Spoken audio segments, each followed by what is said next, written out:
৩২,০০০ শিক্ষকের চাকরি বহাল হতেই কুণালের নিশানায় প্রাক্তন বিচারপতি গঙ্গোপাধ্যায়। শতপ্রণোদিত মামলার দাবি। কলকাতা হাইকোর্টের ডিভিশন বেঞ্চের নির্দেশে ৩২,০০০ প্রাথমিক শিক্ষকের চাকরি বহাল থাকার পর এই মামলায় বড় মোড়। তৎকালীন বিচারপতি অভিজিৎ গঙ্গোপাধ্যায়ের একক বেঞ্চের রায়ের ত্রুটি থাকার পর্যবেক্ষণ দিয়েছেন ডিভিশন বেঞ্চ। এই পরিস্থিতিতে তৃণমূলের রাজ্য সাধারণ সম্পাদক কুণাল ঘোষ প্রাক্তন বিচারপতি অভিজিৎ গঙ্গোপাধ্যায়ের বিরুদ্ধে শতপ্রণোদিত মামলার আর্জি জানিয়েছেন। কুণাল ঘোষ প্রশ্ন তুলেছেন, বিচারপতি থাকাকালীন উদ্দেশ্য প্রণোদিতভাবে এমন রায় দেওয়া হয়েছিল কিনা বর্তমান তমলুকের বিজেপি সাংসদ অভিজিৎ গঙ্গোপাধ্যায়ের ভূমিকায় তদন্তের আওতায় আনা উচিত বলে তিনি দাবি করেন। ডিভিশন বেঞ্চের রায় ঘোষণার পর নিজে এক্স হ্যান্ডেলে তৃণমূলের লেখা প্রাথমিকের ৩২,০০০ নিয়োগের বহাল, চাকরি খাওয়ার রাজনীতির চক্রান্ত প্রমাণিত।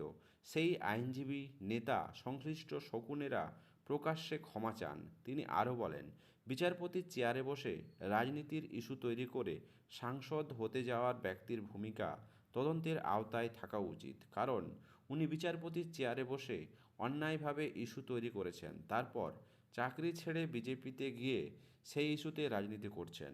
এটা বিচার ব্যবস্থার পক্ষেও দুঃখজনক নজির থাকল।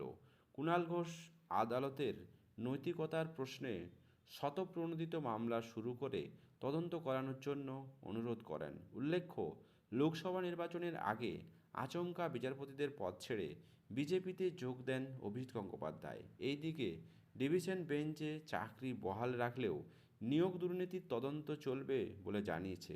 ফলে পরবর্তীকালে তদন্ত গতিপ্রকৃতি কী হয় সেই দিকেই নজর ওয়াকিবহাল মহলের। প্রাথমিকের ৩২,০০০ নিয়োগের বহাল চাকরি যাওয়ার রাজনীতির চক্রান্ত প্রমাণিত।